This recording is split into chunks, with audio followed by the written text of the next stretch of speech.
Hi, welcome to Kalakkal readers channel. வாங்க தமிழில் பொருளறிக பார்க்கலாம்.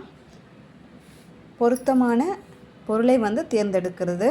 இப்போது பூவைனா நாகனவாய் பறவை. பூவைன்னு கேட்டாங்கன்னா நாகனவாய் பறவை. கடறு காடு. புரைதப குற்றமின்றி. வேதிகை திண்ணை.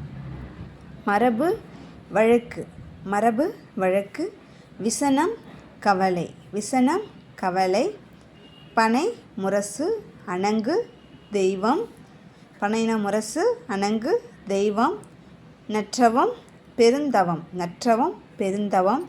இருதிணை உயர்திணை அஃறிணை. உங்களுக்கான கேள்வி, முன்னீர்னா என்ன பொருள் சொல்லிட்டு கமெண்ட் பாக்ஸில் போடுங்க. தேங்க்யூ.